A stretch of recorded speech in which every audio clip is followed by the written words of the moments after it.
Hello, my name's Fiona, and I just wanted to share with you the benefits of having a Bible buddy. And there are two main benefits. So, first of all, it gives you the discipline of being on a daily basis, reading your Bible or listening to it, and then asking God, just what is it that you're saying to me about this passage?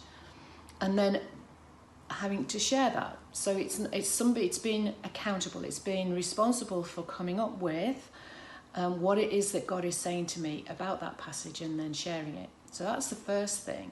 But the second thing is that your buddy is doing the same, and that they can have a revelation about that passage which so speaks into your life that it is just amazing. So I am so thankful to Alicia, who has been my Bible buddy for the last 2.5 years, and we have had an amazing 2.5 years of going through on the church Bible plan. Sort of the 2 years ago we went through the New Testament together, and then last year we were a bit nervous because we were not sure we were going to be able to get through the whole of the Bible, but we did. And again, that is being able to encourage each other to do that. And then this year we are going through the New Testament again, but also we have joined the church community that's going through that as well. And so on top of what we have been doing, we've also got that question from one of the pastors to kind of just add into the interest, and sometimes we share what we've has been revealed to us with everybody, but sometimes it's just between the two of us.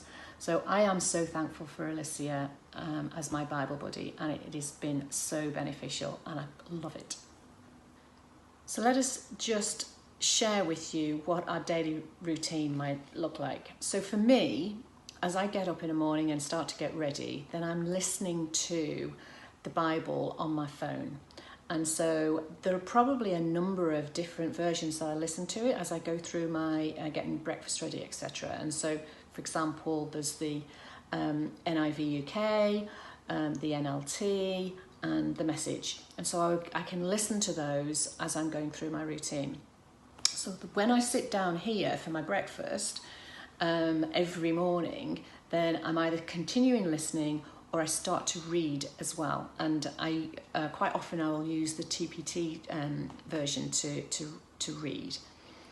And then I start to ask God, well, what is it that you are going to be, that you are wanting me to understand about this passage? What revelation can you give me? What do you want to speak to me about in this passage? And so, for example, today we were reading Acts 12, and it's that great passage about Peter and his escape from prison. And so we've read it before, and I'm thinking, all right, okay, I love this passage, but what is it specifically today that you want to talk to me about? And I look at the question that Pastor Matt put up and thought, well, actually, I've not got anything to share in the community about it, but what is it that you're saying to me specifically that I can share? And I noticed that Alicia had already sent me a WhatsApp message, and so, but I needed to come up with my what God was saying to me before I read that. And so I was beginning to get an inkling of what that was. And then I thought, no, I'm going to read what Alicia had got to say. And this is what she said. That morning I was drawn to verses 6 and 7 in Acts chapter 12. And this is when Peter was in prison waiting to face a trial. And this is the message I sent to Fiona. I love the fact that Peter was asleep, and the angel even had to stroke him to wake him up. This is the night before his trial. Already many believers had been killed. His chances of facing death were high.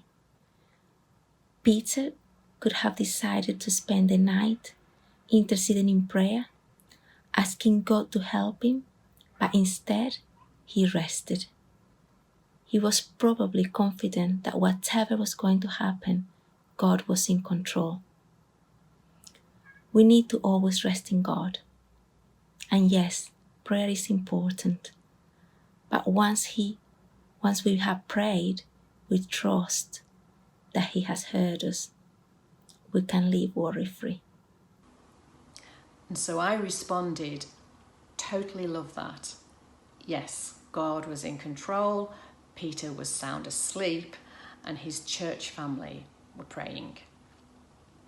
And then I shared the passage that was speaking to me, which was just after that. And it's Acts 12 verse 8, and I'm reading this from the NLT version. Then the angel told him, "Get dressed and put on your sandals," and he did. "Now put on your coat and follow me," the angel ordered. So what was that saying to me? And I wrote this. Still half asleep and in a bit of a daze, Peter needed more detail instruction. Sandals, coat, follow me. This part of the plan had not been revealed to Peter in advance, and it was time sensitive, so nothing left to chance, but God had his back. Sometimes God will provide the vision, the direction, and then trust us to work through the steps because they're pretty obvious. But sometimes we need more help because we are not seeing it. Perhaps help through a third party, but either way, through prayer, God's plan will come to pass, and that we can trust and be at peace with him. It's great having a Bible buddy. Thank you, Alicia, for your revelation today.